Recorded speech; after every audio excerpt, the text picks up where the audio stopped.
Dans cette vidéo, je vais essayer de vous présenter certains aspects de la technologie utilisée par nos visiteurs extraterrestres. Bon, le résumé suivant se base sur une compilation de récits des hommes qui auraient été les témoins de cette activité ufologique.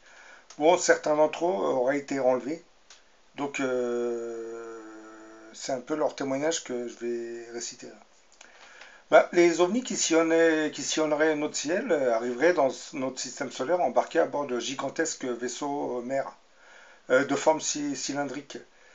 Lorsqu'ils avaient approché notre planète pour la première fois, ces énormes vaisseaux, qui peuvent atteindre 1 kilomètre de longueur, se plaçaient en position géostationnaire dans l'espace et larguaient certains de ces ovnis de reconnaissance.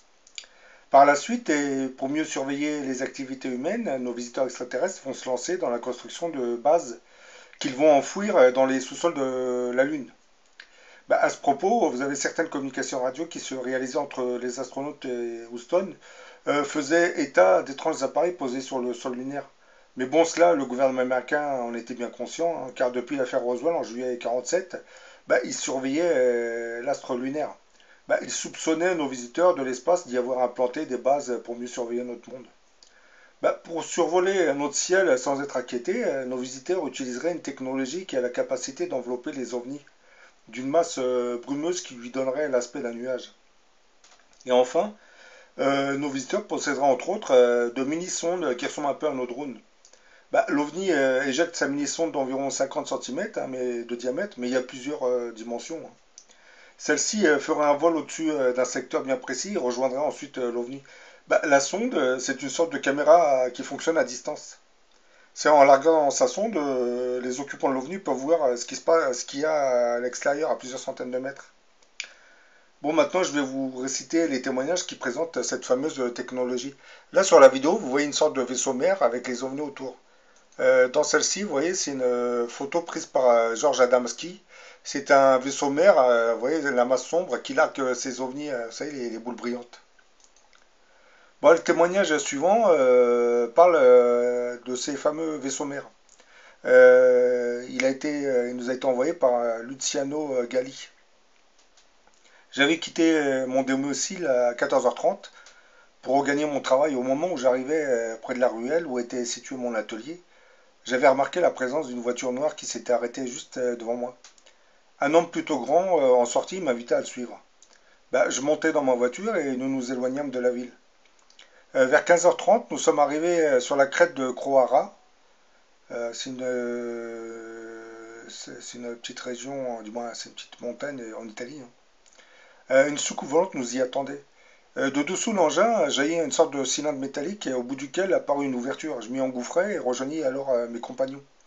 Bah, la cabine du pilote était assez spacieuse et circulaire, avec un tas d'instruments tout autour, hein, des tableaux avec des cadrans et des aiguilles. Il y avait aussi une sorte de fenêtre circulaire d'environ 1 mètre de diamètre, et par ce grand hublot, je pouvais voir la Terre s'éloigner de nous. Bah, nous étions désormais dans l'espace. Alors que je continuais de regarder par ce hublot, j'aperçus ce qui paraissait être un immense dirigeable. Bah, l'étrange appareil émettait une sorte de lumière phosphorescente. Sous l'une des extrémités, bah, j'aperçus 6 ouvertures, à travers lesquelles de petits disques entraient et sortaient. Ceci est l'un de nos vaisseaux de l'espace, expliqua l'une des personnes qui se trouvait à mes côtés. En s'approchant de l'énorme vaisseau, je constatais que les ouvertures constituaient autant de hangars pouvant abriter au moins une cinquantaine de disques. Dans ces hangars, il y avait des centaines d'hommes et de femmes en combinaison qui vaguaient à leurs occupations. Bah, comme vous voyez là, il décrit ce que c'est qu'un vaisseau mère, hein. Il y a à l'intérieur, vous avez des grands hangars dans lesquels sont positionnés les ovnis. Et là, je vais vous citer le témoignage d'un autre personne qui aurait été enlevée. Et là, c'était le témoignage de Georges Adamski.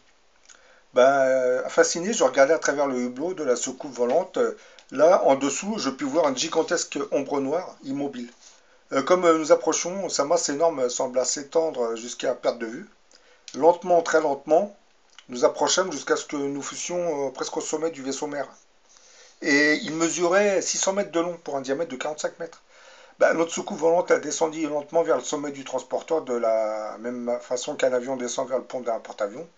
Comme je continuais de regarder par le hublot, ben, une ouverture apparut et notre soucoupe s'y engouffra avec une secousse vers le bas quand elle commença son voyage à l'intérieur du vaisseau mère. Bah, comme vous voyez, nos visiteurs extraterrestres possèdent des vaisseaux mers qui paraissent assez gigantesques, hein.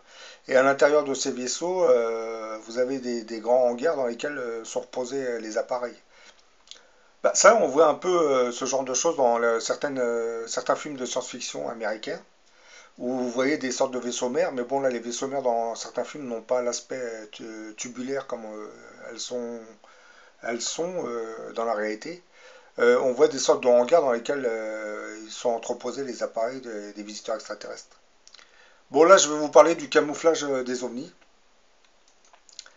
J'expliquais que grâce à leur technologie, nos visiteurs extraterrestres peuvent entourer leurs appareils d'une masse brumeuse qui les fait apparaître comme un nuage. Bah, là, je vais vous donner le témoignage d'un récit qui se serait passé en Turquie en août 1915, à Gallipoli. Bon, entre mars et décembre 1915, l'Angleterre et la France tentaient de se rendre maîtresses des Dardanelles, point stratégique contrôlant les communications entre la Méditerranée et les ports russes de la mer Noire. Mais les armées de l'Empire ottoman, commandées par les Allemands, ont tenu le corps expéditionnaire occidental en échec. Bah, les pertes ont été si importantes, hein, 46 000 morts que les Alliés abandonneraient finalement. Et l'histoire de la disparition des Norfolk est connue par le récit des soldats du Commonwealth qui ont assisté à l'événement. Le 21 août 1915, au cours de l'attaque de la presqu'île de Gallipoli, 22 soldats néo-zélandais d'une compagnie de génie voient le 4e régiment de Norfolk, qui comptait 267 hommes, se porter au secours du corps d'armée Anzac. Anzac qui veut dire australien, and New Zealand Army Corps, en train d'attaquer la côte 60 au sud de la baie de Sulia. Alors qu'ils se trouvaient dans le lit d'un cours d'eau asséché, hein, les soldats de Norfolk entrèrent dans un étrange nuage. Au moment où tous les hommes ont disparu derrière le rideau de brume, le nuage s'éleva doucement, puis s'éloigna dans le ciel contre le vent, et échappa bientôt au regard des observateurs. Plus un seul soldat n'était visible dans la petite vallée, et la Turquie affirme n'avoir jamais capturé aucun soldat du régiment concerné. Bah, là, je vais vous donner le témoignage est un peu détaillé. Au matin, lors des derniers combats acharnés livrés sur la colline 60, le ciel était exceptionnellement lumineux. On pouvait s'attendre à l'une de ces chaudes et belles journées méditerranéennes s'il n'y avait eu 6 ou 7 petits nuages flottants au-dessus de la colline 60. Ils avaient tous exactement la même forme, à peu près celle d'une miche de pain. Chose étrange, en débit de la brise soufflant ce matin-là, à 8 km/h, bah, ils restaient absolument immobiles, sans bouger. Et sans se déformer pour des nuages, c'était quand même invraisemblable. Nous pouvions encore apercevoir, pratiquement posé sur le sol, un peu plus à droite, un autre nuage semblable, tout aussi immobile, mais exceptionnellement dense et opaque. Ben, il nous semblait mesurer à peu près 250 mètres de long sur 60 mètres de large, avec une cinquantaine de mètres de hauteur. Ben là, ça ressemble beaucoup, comme je l'ai expliqué, au fameux vaisseau mère, hein, mais bon.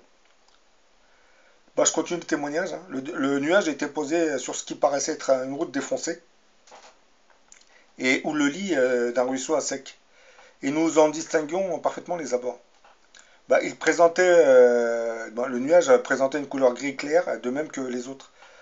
Nous avons alors aperçu un régiment anglais formé de plusieurs centaines d'hommes, le First Force Norfolk, qui empruntait cette route, ou ce lit de ruisseau, se dirigeant vers la colline 60. Arrivés devant le nuage, ils pénétrèrent à l'intérieur sans marquer la moindre hésitation, mais nous n'avons vu aucun ressortir à l'autre extrémité du nuage. Pas un seul de ces soldats n'en a ressurgi pour se déployer sur les flancs de la colline 60.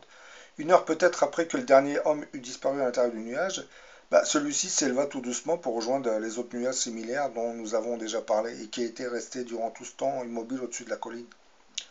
Bah, une fois réunis, ils apparaissaient tous exactement identiques comme les moutons d'un troupeau. Et dès que le nuage posé au sol les a rejoints, bah, ils se sont tous éloignés vers le nord en direction de la Bulgarie. Et au bout de 3 quarts d'heure, ils avaient complètement disparu dans le ciel. Bah, c'est quand même intriguant, hein, cette technologie qui leur permet de fabriquer des sortes, du moins de s'envelopper de nuages. Bon, là, je vais vous parler des fameuses sondes. Bon, les sondes extraterrestres, bon, ressemblent un peu à nos fameux drones, hein. Elles sont téléguidées à distance, elles n'ont pas de pilote, hein. Et je vais vous parler du premier témoignage. Le premier témoignage se déroulait en pleine guerre de Corée. Le bombardier B-29 volait normalement lorsqu'une petite luminosité apparut à l'intérieur de l'appareil. Cette lueur, qui prendra de l'ampleur, va se transformer progressivement en une sorte de solide ayant la forme d'un disque de 50 cm de diamètre. Cette chose lumineuse restera immobile pendant quelques instants, puis se dématérialisera progressivement. Mais elle reviendra quelques minutes plus tard et commencera sa lente avancée à l'intérieur du B-29, devant le regard effrayé des passagers. Ce petit disque lumineux reviendra finalement à sa place initiale, près de la cabine de pilotage, et se dématérialisera complètement. Le 18 mai, ça c'est un autre témoignage, hein, le 18 mai 1968, à 5 heures du matin, alors qu'il rentrait chez lui, M. Dos Santos remarqua dans la cour la présence d'un tube métallique à moitié enterré. La surface de l'objet ne possédait aucun rivet ni soudure, et sa taille était celle d'un paquet de lait en poudre. À chaque extrémité du cylindre se trouvaient des cadrans protégés par des lentilles transparentes. Dos Santos décida d'emmener l'étrange appareil dans sa maison. Il alla travailler et revint une heure plus tard. Et là, toute la maison paraissait éclairée de l'intérieur. Sa femme lui expliquera plus tard qu'elle fut réveillée par un bourdonnement. Elle avait vu une luminosité intense et bleuâtre dans la salle de bain. Et Dos Santos s'empressa de rentrer dans la salle de bain et il trouva les débris de tuiles dans le plafond. Il y avait un trou. Dans ce cas, on peut préciser que je pense que l'OVNI est venu récupérer sa sonde. Pour ça, la puissance elle était tellement grande qu'elle a traversé le plafond et le toit. Bon, maintenant, je vais terminer cette petite vidéo avec les implants, hein. Depuis de nombreuses années, plusieurs personnes, hommes, femmes et même des enfants, y ont été témoins d'une observation d'OVNI ou déclarant avoir fait l'objet d'un enlèvement, découvrent parfois, bien plus tard, un minuscule corps étranger à l'intérieur de leur corps. Celui-ci est détecté après un scanner ou examen radio de radiologie. L'autre se plaint souvent de ressentir une gêne ou même des douleurs à l'endroit de l'implant, une petite cicatrice peut être visible même. Ces implants sont des objets artificiels placés par nos visiteurs extraterrestres dans le corps des enlevés, et cela dans le but de pouvoir les suivre et contrôler leurs mouvements et même leurs fonctions biologiques. L'analyse en général ne révèle rien d'extraordinaire. La coque extérieure de ces implants serait composée de kératine, c'est une matière naturelle qui se forme habituellement autour de tout corps étranger, invasif, se trouvant dans un corps humain. Ces implants sont en fait des sortes de localisateurs qui permettent aux ovnis de mieux suivre leurs cobayes humains, plus particulièrement les femmes en vue de leur fécondation. Car beaucoup de ces femmes seront enlevées et fécondées avec une semence extraterrestre. Et pour suivre l'évolution de leur grossesse, les extraterrestres sont obligés d'implanter dans leur corps de menus objets qui émettent sur une fréquence que seul l'OVNI peut capter. Et ainsi, l'OVNI peut s'orienter là où se trouve le cobaye féminin. Parce que, arrivé à un stade de son évolution, le bébé sera vite récupéré par les extraterrestres et continuera son développement dans le vaisseau à bord d'incubateurs sophistiqués, comme vous voyez dans la vidéo.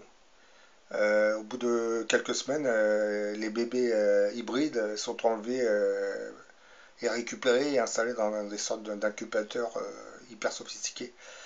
Comment ils sont récupérés? Le cobaye féminin est enlevé à nouveau par nos aliens. Ils l'emmènent à bord du vaisseau, ils lui retirent le bébé, ils lui effacent la mémoire, et ensuite ils la renvoient sur Terre et ils prennent le bébé et le mettent dans l'incubateur. Et bon, vous allez me dire, comment font-ils pour revenir au même endroit lorsqu'ils enlèvent quelqu'un? C'est pas compliqué, hein.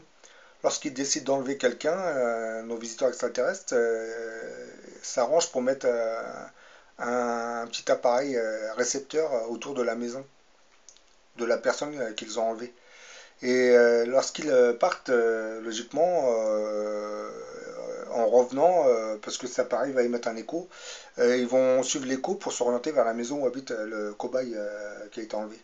C'est assez astucieux, mais bon, c'est de la technologie alien. Bon, j'espère que cette vidéo vous aura appris quelques aspects, quelque chose sur la technologie, hein. Mais bon, faut rester dans le conditionnel, hein, parce que bon, nous n'avons pas de preuves, hein. Je me base sur le récit de témoignage, hein. Pour l'instant, c'est pas des vraies preuves, hein, affirmées encore. Moi, pour l'instant. Peut-être que le gouvernement américain en sait beaucoup plus qu'il ne le dit sur tout ce que je suis en train de dire. C'est fort probable. Le gouvernement français, je pense que c'est pareil, hein. Je pense qu'ils sont informés de certaines choses, hein.